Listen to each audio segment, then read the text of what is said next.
Bom dia, boa tarde, boa noite. Hoje eu vou começar então o curso sobre a história de Roma, que vai desde a fundação em 753 a.C. até a queda do Império do Ocidente em 476 d.C.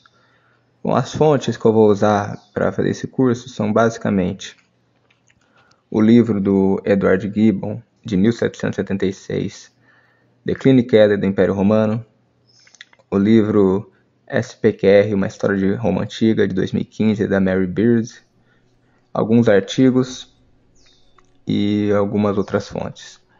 Bom, por que eu estou usando essas fontes? Mas o Gibbon era um autor liberal, então ele analisa a civilização romana antiga, que não tem nada a ver com o liberalismo. Ele tem uma visão totalmente distorcida. Sim, tem uma visão totalmente distorcida. Porém, naquele livro encontra muitas informações muito relevantes para entender Roma. É claro que para você estudar a história romana com detalhes, você tem que ler os historiadores clássicos, né? Você tem que ler Seutônio, tem que ler Plínio, tem que ler Políbio, etc. Então, só que como tem um livro que chama Roma através dos historiadores clássicos, que é um livro do Pere Vilalba e Varneda, de 96, que é um livro em catalão, só que como esse livro é muito caro, custa pelo menos uns R$500, eu não vou usar ele por enquanto. Talvez no futuro eu complemente esse curso com esse livro, já que é um livro muito bom, que tem fama de ser muito bom, né? No entanto, essas fontes já vão nos dar um bom ponto de partida para entender muita coisa sobre a história romana. Bom, vamos começar então, chega de enrolação. A história de Roma sempre fascinou e ainda fascina muita gente. A grandeza do tamanho do império, as inacreditáveis obras de infraestrutura, como estradas, aquedutos, esgoto, pontes, etc., o incrível desempenho e treinamento das legiões romanas, a assimilação de diversas culturas, o direito romano, etc. Roma é o exemplo perfeito de como se constrói uma civilização e como ela é destruída. De uma simples junção de 7 aldeias no Monte Palatino, que abrigava qualquer um que quisesse fugir de guerras, entre eles prostitutas, piratas, bandidos, escravos foragidos, etc., se tornou um dos maiores impérios da história, com uma população de 88 milhões de pessoas em 117 no seu auge. Vamos ver os fatores que fizeram a sua ascensão e a sua queda a partir da crise do terceiro século. Mito de fundação. Como uma boa civilização muito antiga, Roma tem um mito de fundação. No entanto, Roma tem outras versões do mito de fundação da cidade, além de que Rômulo e Remo sendo amamentados por uma loba, e que vale a pena ressaltar. Segundo a principal lenda, Rômulo e os cidadãos de uma pequena comunidade estavam em luta com seus vizinhos, um povo conhecido como Sabinos, no local onde mais tarde se ergueria o Fórum, o centro político de Roma de Cícero. As coisas estavam indo mal para os romanos, e eles foram forçados a bater em retirada. Como última tentativa de vencer, Rômulo orou ao deus Júpiter, não exatamente a Júpiter, mas Júpiter Stator, o Júpiter que mantém os homens firmes. Construiria um templo em agradecimento, prometeu Rômulo ao deus, caso os romanos resistissem à tentação de fugir e defendessem sua terra contra o inimigo. Fizeram isso e o templo de Júpiter Stator foi erguido exatamente naquele lugar, o primeiro de uma longa série de santuários e templos construídos na cidade em homenagem à divina ajuda para assegurar a vitória militar de Roma. Seja como for, escavações feitas no subsolo da cidade atual ao longo dos últimos 100 anos descobriram alguns vestígios que talvez remontem até o ano 1000 a.C., a uma pequena vila junto ao rio Tibre que pode ter se tornado a Roma de Cícero. Estimam que Roma e Grécia começaram mais ou menos na mesma época, no século 8 a.C. O livro da cronologia, de ninguém menos que Ático, o amigo correspondente de Cícero, coloca a data de fundação da cidade por Rômulo, o terceiro ano do sexto ciclo das Olimpíadas, ou seja, 753 a.C. O Tibre, explica Cícero, facilitou a importação de suprimentos do exterior, exportação de excedentes, e as colinas nas quais a cidade foi construída proporcionaram não apenas uma defesa ideal contra ataques inimigos, mas também um ambiente de vida saudável, cercado por uma região pestilenta que causava malária. Os meninos, explica Lívio, nasceram de uma sacerdotisa virgem chamada Rhea Silvia, na cidade italiana de Alba Longa, nas colinas albanas, logo ao sul do local onde nasceria Roma. Ela não assumiria esse encargo sacerdotal como virgem de livre vontade, mas foi obrigada a isso após uma luta fratricida pelo poder que levou seu tio Amulius a assumir o reinado de Alba Longa depois de destronar o seu irmão Numitor, pai de Silvia.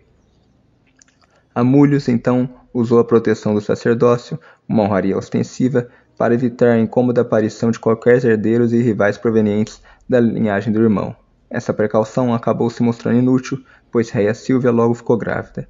Segundo Lívio, ela alegou ter sido estuprada pelo deus Marte. Lívio parece hesitante em acertar isso, tanto quanto Cícero. Marte sugere ele poderia ter sido um pretexto conveniente para encobrir um caso amoroso absolutamente humano. Assim que ela deu luz aos gêmeos, Amulius ordenou que seus servos atirassem os bebês no rio vizinho, o rio Tibre, para que se afogassem. Mas os dois sobreviveram, pois, como costuma acontecer em histórias como essa, em muitas culturas, os homens a quem foi dada essa desagradável tarefa não seguiram as instruções ao pé da letra. Puseram os gêmeos em uma cesta, em vez de colocá-los diretamente na água do rio, que estava na cheia, e deixaram-os na água que invadia as margens. Antes que os bebês fossem levados pela correnteza à morte certa, a famosa loba protetora veio em seu auxílio. Lívio foi um daqueles romanos céticos que tentaram racionalizar esse aspecto particularmente implausível do conto. A palavra latina para loba, lupa, também era usada coloquialmente para indicar uma prostituta. Lupanare era o termo padrão para bordel. Afinal, não seria plausível que uma prostituta local, em vez de uma besta selvagem, tivesse encontrado os gêmeos e cuidado deles? Qualquer que fosse a identidade da lupa, um bondoso pastor logo encontrou os meninos e os levou com ele. Rômulo e Remo viveram com a família do pastor sem serem reconhecidos, exceto os anos mais tarde, quando, já dois jovens, acabaram por acaso encontrando com o avô, o rei deposto Numitor. Após restaurarem o seu reinado de Alba Longa, partiram para fundar sua própria cidade. Lívio sugere que a mesma rivalidade e ambição que havia arruinado a relação entre Numitor e Amulius foram transmitidas às gerações seguintes até chegar em Rômulo e Remo. Rômulo escolheu a colina conhecida como Palatino, onde foi erguida mais tarde a magnífica residência dos imperadores e que nos deu a palavra palácio. Na briga que se seguiu, Remo, que escolhera o Aventino, saltou assintosamente por cima das defesas que Rômulo havia construído em volta de seu ponto preferido. Então Rômulo matou Remo, mas há pessoas como o historiador Dionísio de Halicarnasso que escolheram retratar um Rômulo inconsolável diante da morte de Remo, ou seja, que perdeu a vontade de viver. Então Rômulo declarou Roma como um asilo e incentivou o populacho e os despossuídos do resto da Itália a se juntarem a ele. Escravos foragidos, piratas, prostitutos, troianos sobreviventes, bandidos expulsos de outras tribos itálicas, pobres da periferia etrusca, ambiciosos colonos gregos, etc. Roma tinha respeito a todos os outros povos, desde religião até as armas. Os deuses de outros povos eram assimilados no panteão romano. Tudo isso resultou na vinda de um grande número de homens. A fim de arrumar mulheres, conforme relata Lívio, Rômulo precisou recorrer a um ardil e até o estupro. Ele convidou os povos vizinhos, os sabinos e os latinos, da área em torno de Roma conhecida como Latium, para a festa religiosa com diversões, com as famílias e tudo. No meio dos festejos, deu sinal aos seus homens para abduzirem as mulheres jovens que havia vindo com os visitantes e levá-las embora como esposas. As estimativas variam de apenas 30 até uma cifra espuriamente precisa e implausivelmente grande de 683 mulheres. Lívio defende que os romanos sequestraram apenas mulheres solteiras, como se fosse menos pior, e que foi seguido por uma conversa amorosa e por promessa de afeto dos homens para com suas novas noivas. Os romanos, explica ele, teriam feito primeiro a coisa certa, propondo aos povos dos arredores um tratado que daria a ambos o direito de casar com as respectivas filhas, e depois que esse pedido foi rejeitado, os romanos partiram para a violência. Salustio, no seu História de Roma, fala do ponto de vista dos mais ferozes inimigos de Roma. Abre aspas. Desde o início eles não possuíram nada, exceto o que haviam roubado, sua casa, suas esposas, suas terras, seu império. O poeta Ovídio, Públio Ovídio Nasso, escolheu uma linha diferente. No seu espirituoso poema Lições do Amor, inverte a história de livros sobre a abdução e a apresenta como um modelo primitivo do flerte, erótico em vez de conveniente. Segundo Ovídio, os romanos começaram tentando, entre aspas, descobrir a garota da qual cada um deles mais gosta, fecha aspas, e vão atrás dela com mãos desejosas, assim que o sinal é dado. Logo estão cochichando bobagens doces ao ouvido das suas presas, cujo óbvio terror apenas intensifica o apelo sexual neles. Festas e diversões, como o poeta reflete de modo perverso, sempre foram bons lugares para arrumar uma moça desde os primeiros dias de Roma. Ou, dito de outro modo, que grande ideia teve Rômulo para recompensar seus leais soldados. Quero me alistar já, brincava Ovídio, se você me prometer esse tipo de pagamento. Os pais das moças foram à guerra contra os romanos para resgatar as filhas. Os romanos derrotaram os latinos com facilidade, mas não os sabinos, e o conflito se prolongou. Foi nesse momento que os homens de Rômulo sofreram um pesado ataque em sua nova cidade e ele foi obrigado a pedir a Júpiter Stator que fizesse os romanos pararem de simplesmente fugir para salvar suas vidas. As hostilidades só cessaram graças às próprias mulheres, que agora já estavam contentes com seu destino de esposas e mães romanas. Elas entraram corajosamente no campo de batalha e imploraram para que seus maridos de um lado e seus pais de outro parassem de lutar. Abre aspas, preferimos morrer. Fecha aspas. Explicaram, do que viver sem vocês como viúvas ou órfãos. E houve paz. Não só houve paz, como se passou a considerar que Roma se transformara numa cidade conjunta, romano-sabina, uma única comunidade sob o governo compartilhado de Rômulo e do rei sabino Tito Tácio. Alguns anos mais tarde, Tácio foi assassinado na cidade vizinha durante um tumulto que, em parte, ele mesmo provocara. Rômulo virou novamente o único governante, primeiro rei de Roma, com um reinado de mais de 30 anos. Outra versão do mito é a do herói troiano Enéas, que fugiu da cidade de Troia após a mítica guerra entre gregos e troianos, como a Ilíada de Homero nos mostra. Depois de conduzir seu filho pela mão e carregar seu idoso pai das ruínas em chamas da cidade, ele chegou até a Itália, onde seu destino foi refundar sua cidade natal em solo italiano. Mas essa lenda é mais difícil de acreditar, porque a cidade de Troia caiu no século XII a.C. e Roma teria sido fundada no século VIII a.C. O fato de Roma ter sido criado por Rômulo para abrigar todo tipo de pária social, como mendigos, escravos e prostitutas, refletiu a extraordinária abertura e boa vontade da cultura política romana em incorporar estrangeiros, que a diferenciou de todas as outras sociedades ocidentais que conhecemos. Os habitantes desses territórios conquistados, províncias entre aspas, como os romanos os chamavam, foram aos poucos obtendo cidadania romana, respectivos direitos e proteções legais. Isso culminou em 212 d.C., quando o imperador Caracalla transformou todo habitante livre do império em cidadão romano. O pai de Caracalla, Septímio Severo, foi o primeiro imperador oriundo de território romano na África, Trajano e Adriano, que reinaram meio século antes, provindo da província romana da Espanha. No ano 48 d.C., o imperador Cláudio defendeu diante de um senado relutante que os cidadãos da Gália deviam ter permissão para se tornar senadores. Ele passou algum tempo lembrando-os que Roma havia sido receptiva a estrangeiros desde o início. A escravidão romana foi, em alguns aspectos, tão brutal quanto os métodos romanos de conquista militar, mas para muitos escravos romanos, particularmente aqueles que trabalhavam em contextos domésticos urbanos e não na fatigante labuta nos campos ou nas minas, não era necessariamente uma pena perpétua. Eles regularmente obtinham sua liberdade ou a compravam com suas economias, e se seu dono fosse um cidadão romano, então também obtinham a cidadania romana, sem quase nenhuma desvantagem em relação àqueles que tinham havido nascido livres. A escala era tal que alguns historiadores admitem que, por volta do século II d.C., a maioria da população de cidadãos livres da cidade de Roma tinha escravos em algum ponto de sua ancestralidade. No fim do século I d.C., ou início do segundo, o poeta satírico Juvenal, que adorava escarnecer das pretensões romanas, atacou o esnobismo, outro aspecto da vida em Roma, e ridicularizou os aristocratas que se gabavam de uma árvore genealógica de vários séculos.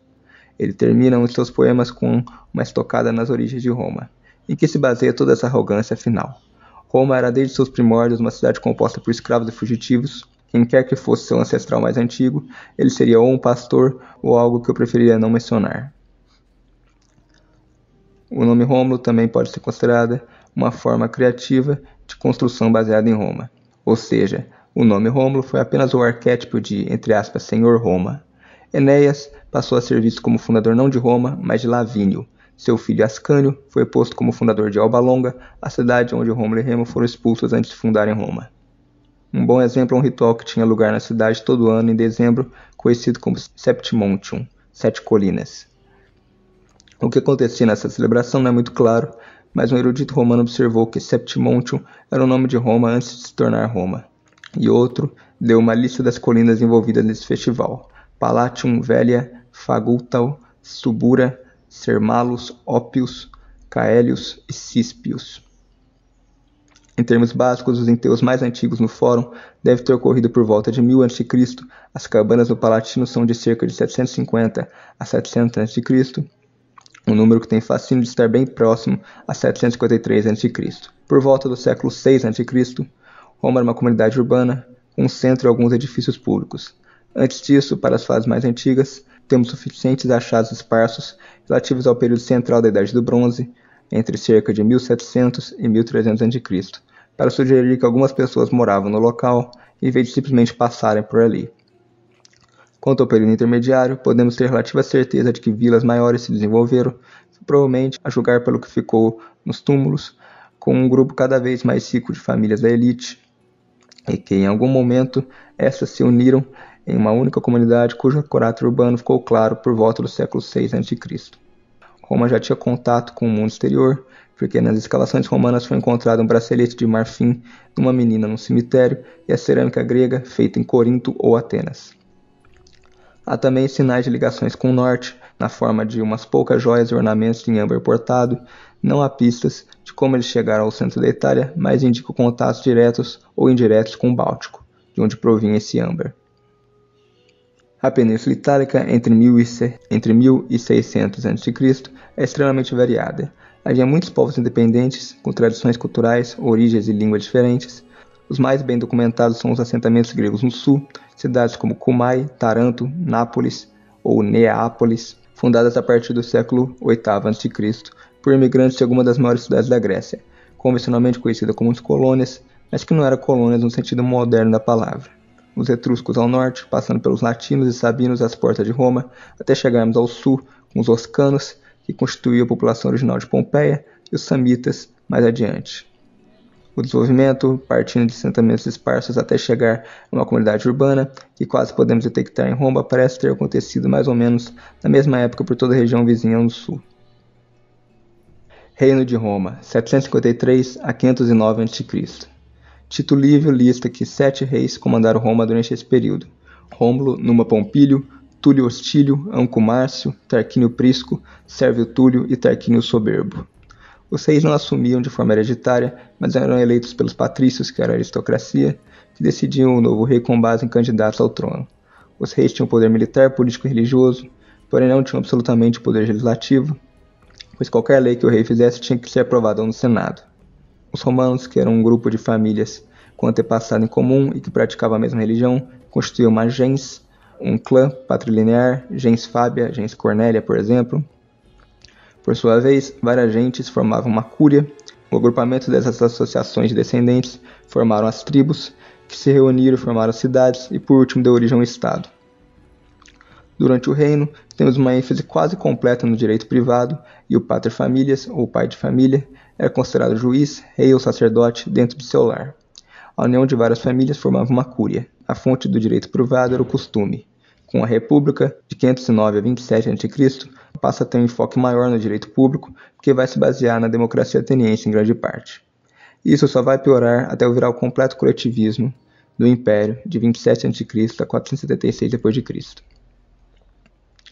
O direito romano fornece a base da civil law, ou da lei civil. A ideia de justiça de Roma se baseia em Ulpiano, que diz que justiça é dar a cada um o que lhe é devido. Cícero reproduz a ideia dos gregos que o direito decorre da natureza das coisas. Na época de Cícero ainda eram os jurisconsultos que aplicavam o direito e que revelavam o direito por meio da razão.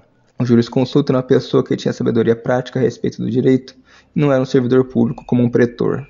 Depois a justiça passou a ser aplicada pelos magistrados, mas eles não diziam o direito, só podendo colher provas e aplicar o direito. Juris dicere, que era aquele que dizia o direito, é daí de onde vem a palavra jurisdição.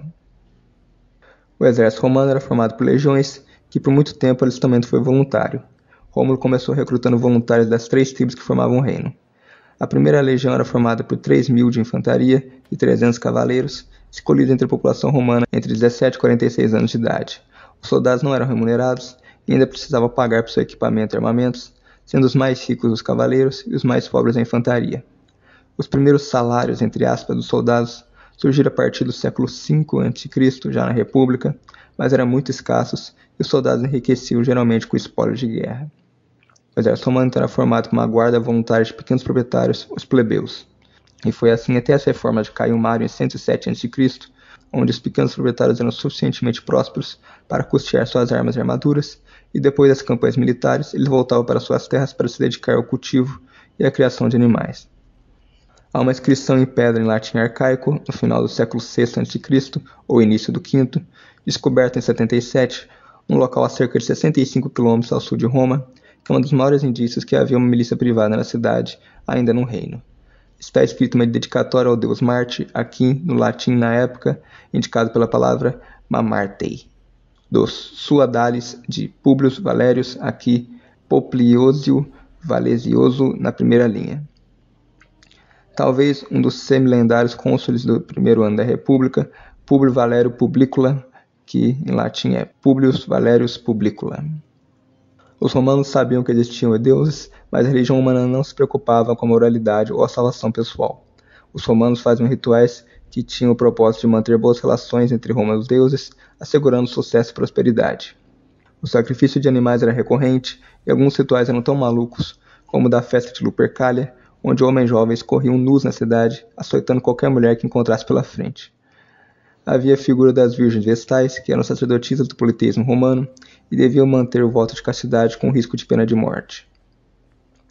Segundo Mary Beard, abre aspas, é exatamente isso que vemos, de uma forma bem vertiginosa, na história que Livy nos conta sobre o tremendo alarde com que a deusa Grande Mãe foi trazida a Roma da Ásia Menor em 204 a.C., ao final da Segunda Guerra Púnica.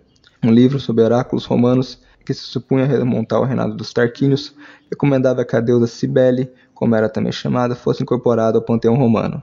A série de divindades adoradas em Roma era assumidamente elástica, e a Grande Mãe era a divindade padroeira do lar, ancestral dos romanos, a Troia de Enéas, e por isso, em certo sentido, pertencia à Itália. Fecha aspas. Em 750 a.C. tem a Batalha do Lago Curtius entre romanos e sabinos, onde os dois reinos são unidos. Em 730 a.C., os veios invadem Roma, mas Rômulo os derrota 2 anos depois. Rômulo criou as instituições políticas de Roma, onde havia 2 lictores, que eram funcionários públicos, que serviam de guarda-costa dos magistrados, coisa que provavelmente foi copiada dos etruscos. Ele criou o Senado e dividiu o povo em tribos, latinos, etruscos e sabinos. O guardião da cidade se chamava Prefectus Urbi, o antecessor dos prefeitos. Os patrícios eram nomeados para o Senado, que eram 100. O Senado tinha quase nenhum poder sobre o rei. Mesmo nos postos mais altos da ordem política romana, considerava-se como romanos pessoas de qualquer parte e até ex-escravos podiam chegar ao topo. Depois de Rômulo, governou Numa Pompílio de 716 a 673 a.C., que tinha um temperamento pacífico e criou a maior parte das instituições religiosas de Roma e o calendário, e criou o título de Pontifex Maximus, o maior sacerdote, de onde vem a palavra pontífice do Papa. Depois veio Túlio Hostílio, que governou de 673 a 642 a.C., que conquistou Alba Longa, venceu a Batalha de Malitiosa em 653 contra os sabinos. A população da cidade em seu reinado dobrou, com o acolhimento dos sobreviventes de Alba Longa. Há uma pintura de Jacques Louis David, que retrata 2 grupos de 3 homens, um trio de cada lado, que concordaram em se enfrentar em nome de suas comunidades. Davi imagina os Horácios de Roma recebendo suas espadas do pai. Um deles voltaria para casa vitorioso, mas acabaria matando a irmã, aqui vista aos prantos, noiva de um dos 3 inimigos. Era uma história que, para os romanos, tanto quanto para os franceses do século XVIII, celebrava o patriotismo e também questionava o preço a ser pagar por ele. O quarto rei seria Anco Márcio, que governou de 642 a 614 a.C. Em 638 a.C. tem a Segunda Guerra Sabina, com a vitória dos romanos, que conquistaram parte do território sabino. Em 621 a.C. o porto de Ostia é fundado, com Roma finalmente chegando ao mar. Anco Márcio também vai mandar construir a primeira ponte que cruza o rio Tibre e também o primeiro aqueduto de Roma. As grandes famílias etruscas que se fixaram em Roma, contingente importante na expansão etrusca, e se integraram na população local, constituíram uma parte dessa classe governante e deram a Roma 3 reis, do quais salienta Tarquínio Prisco, Sérvio Túlio e Tarquínio Soberbo, que reinaram desde 625 a 510 a.C. Com isso, Roma vai passar a ser uma verdadeira cidade-estado. Roma teve forte influência etrusca e, com isso, expandiu e se tornou um poder regional. Eles pegavam uma tecnologia ultrapassada e a adaptavam às suas necessidades. As estradas romanas, sistema de distribuição de água através de canais, construção de grandes muralhas, vêm das técnicas etruscas.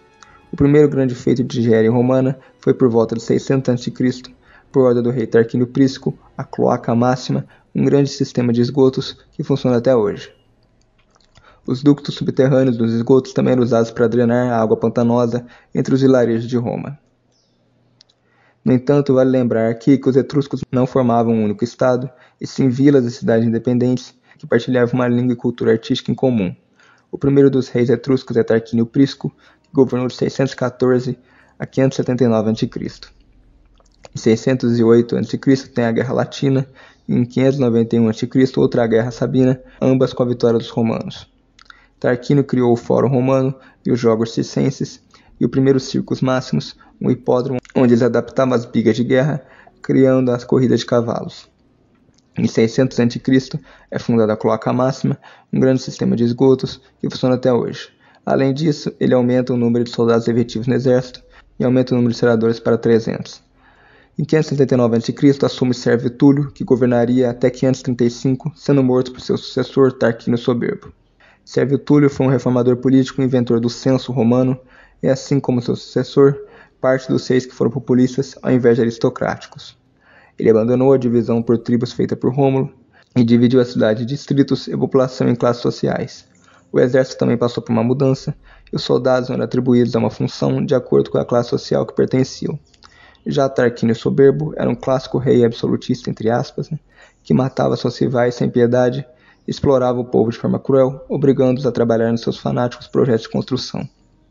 Em 532 a.C., os latinos se tornam aliados de Roma, e em 529 a.C., os volscos atacam Roma sem sucesso, e em 520 a.C., Sabinos e Équos atacam Roma também sem sucesso. Em 512 a.C. ocorre o cerco de Ardéia, e finalmente, em 519 a.C., Tarquínio é derrubado pelo Senado e é proclamada a República Romana. O ponto de ruptura foi quando um dos filhos dele estuprou a virtuosa Lucrécia. O estupro de Lucrécia é um dos eventos mais marcantes de toda a história romana, porque além de ser um dos fatores que derrubou a monarquia, foi algo que marcou profundamente a cultura romana. A história começa quando um grupo de jovens romanos, buscando formas de matar o tempo enquanto sitiavam a cidade vizinha de Ardea. Uma noite, bêbados estavam competindo para ver quem tinha a melhor mulher, a melhor esposa, a mais casta, quando um deles, Lúcio Tarquínio Colatino, sugeriu que deveriam simplesmente voltar para casa e inspecionar as mulheres. Isso iria demonstrar, afirmou ele, a superioridade de sua Lucrécia, o que de fato ficou provado. Enquanto todas as demais esposas foram descobertas divertindo-se em festas na ausência de seus maridos, Lucrécia fazia exatamente o que era esperado de uma mulher romana virtuosa. Trabalhava em seu tear, na companhia de suas criadas. Ela então ofereceu um jantar ao marido e a seus convidados. No entanto, durante essa visita, Cisto Tarquínio sentiu uma paixão violenta por Lucrécia e poucas noites depois voltou à casa dela. Após ter sido gentilmente recebido, foi até o quarto dela e exigiu que fizesse sexo com ele, ameaçando-a com uma faca. Quando viu que a simples ameaça de morte não a convencia a ceder, Tarquínio passou a explorar o medo dela de uma desonra e ameaçou matá-la e assassinar também um escravo para que ficasse a impressão que havia sido flagrada na mais infame forma de adultério. Diante disso, Lucrécia cedeu, mas depois que Tarquínio voltou para Ardea, mandou chamar o marido e o pai e contou-lhes o sucedido e em seguida se matou. Depois desse terrível episódio, ficou marcado para sempre nos romanos a figura da mulher virtuosa que preservava sua castidade, pois Lucrécia se matou depois que a perdeu. Lúcio Júnior Brutus, que havia acompanhado o marido de Lucrécia até o local do episódio, arranca a adaga do corpo dela e, enquanto a família está ocupada demais em conversas, promete livrar Roma para sempre dos reis. O nome Brutus é bem recorrente na história de Roma, sempre envolvido numa história de traição. Tarquínio Soberbo fez uma tentativa de promover uma contra-revolução na cidade, e quando essa falhou, juntou forças com o rei Lars Porsena da cidade etrusca de Clúzio, que montou um cerco a Roma com o objetivo de restaurar a monarquia, mas foi derrotado pelo heroísmo dos seus habitantes recém-libertados. A conspiração tarquiniana foi uma conspiração elaborada por senadores e líderes de Roma antiga em 509 a.C., para reintegrar a monarquia e colocar Tarquínio Soberbo de volta ao trono. Os conspiradores foram descobertos e executados. Plínio o Velho não foi o único estudioso a acreditar que Lars Porsena foi o rei de Roma por um tempo. Se isso de fato ocorreu, ele pode ter sido outro daqueles reis perdidos, e o fim da monarquia talvez tenha sido muito diferente. Abandonado por Porcena, como conta a história padrão, Tarquínio foi buscar apoio em outra parte. Acabou sendo derrotado em meados da década de 490 a.C., embora a divergência contra a data exata, junto com alguns aliados que recrutaram nas cidades latinas vizinhas na Batalha do Lago Regilo, não muito longe de Roma. A monarquia poderia ter sido no contexto de uma pequena comunidade arcaica de poucos milhares de habitantes, vivendo em cabanas de taipa, em um grupo de colinas perto do rio Tibre. Com a influência etrusca, foi adotado o alfabeto grego. Pela média de tempo que um rei governa, é provável de que ou a monarquia romana durou menos que 250 anos, ou tiveram mais reis que não temos evidência histórica ainda. Ao fazer o arranjo da sucessão de reis, que não era hereditária, seguiam complexos procedimentos legais que envolviam a indicação de um inter-rex ou inter-rei, voto popular para o novo monarca e ratificação pelo Senado. Na época que o último rei foi destronado, estimam que Roma tinha de 20 mil a 30 mil habitantes.